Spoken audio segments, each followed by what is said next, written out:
Are you looking to buy vacant land?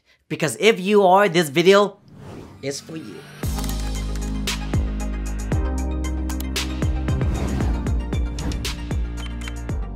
So this video is made for one of my subscribers that reached out to me on social media. They want to know what the process is when it comes to buying vacant land. So I decided to make a video about it. And if you are not following me on any of my social media platforms and you want to request videos in the future, you go ahead and do that right here.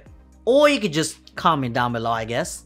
And why would anybody even want to consider purchasing an empty vacant lot? Well, for many reasons. Maybe they want to plant a big garden, like a very big garden. Maybe have animals, pets, horses, cows, sheep, cattle, you name it. Or maybe even want to like plant a house. When you buy land, especially if there is no utilities or a structure, it's gonna be riskier for the banks to lend you that money to purchase that lot. Let me explain. When you are trying to borrow a mortgage to purchase a home, it's easy for the banks to lend you like 96.5 or 90% of the loan to purchase that home, because they know that if for whatever reason you default on the loan, they could take the property back and resell it. Easy peasy. With land, it's kind of hard to make money with land, especially if it's bare dirt, grass, land. You can't really make money with it. So banks look at this and it's a big risk for them. So they're very hesitant. But do not fear, because in this video, I'm going to be sharing with you guys some ways you could actually finance the land. So make sure you watch this until the very end. And if you guys don't know who I am, I'm Chia. I'm a real estate agent here in Sacramento and Oak Grove area. I make content like this every single week just to keep you guys informed and educated about the process of buying and selling real estate. So if you have not yet subscribed, go ahead and do that. HELOC is when you already have a primary residence and there's equity in that home. So you're taking that equity out in the form of a line of credit to purchase that land. This is another creative way for you to get financing for the land if you don't have hard cash. With a construction loan, you will be allowed to actually purchase the land and then build on it. But do know that while you're building on that land, you are going to be paying interest only. And then once the land has been fully built and the home is on there and you're living in it, then it rolls over into a more traditional loan. Before seeking out a construction loan, there are a few things you need to consider. One is they're going to need to inspect the land. Like, is there any liens? Where's the zoning at? Is there any utilities on that land? And how's the soil condition? Yes, the soil, the dirt. How is the soil? They are most likely only going to give you the loan knowing that you have already done your due diligence on the piece of land. All the permits already been researched, and the city's gonna allow you to really build a home on there with all the utilities going to it. These are the typical guidelines for purchasing bare land.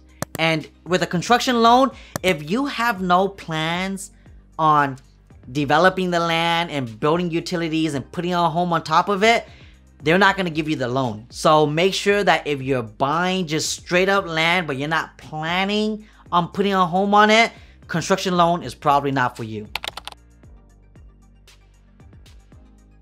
These are just private investors that have a bunch of cash laying around and they just want to utilize their money to go and make money for them. Each individual investor may have different protocols as well as far as buying bare land. So keep this in mind, but do know that they're going to require a super upfront cost, like up to 10 to 15% on the mortgage, and require at least 40 to 50% down. I've done a few land loans. Typically we don't do them. The last land loan I did was in East Sacramento. It was a half an acre infill lot, and the borrower put 50% down. Well located, it has sewer and water connection, like right at the sidewalk. You can basically submit your plans, get a permit, and build. Then at that point, some bank or private lender might be interested.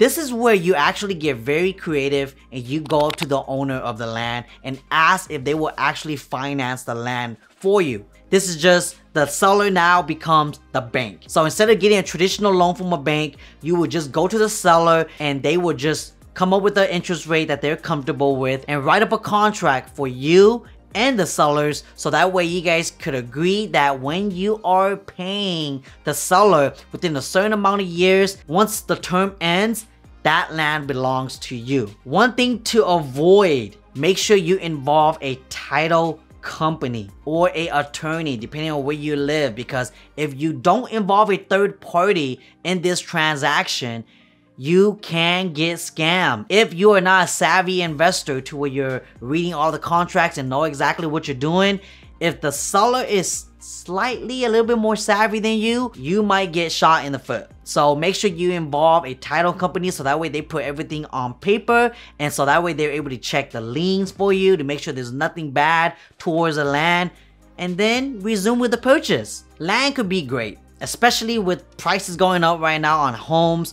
Land could be a great opportunity for you to make money on or build your own home, but it's not for everyone. And so make sure that before you seek out buying empty land, you go back into this video and go over the tips that I mentioned to you. And that's it. Hopefully you guys liked this video. If you guys did, give me a thumbs up. Comment down below what you guys think about this video, and I will catch you guys in the next video. Peace.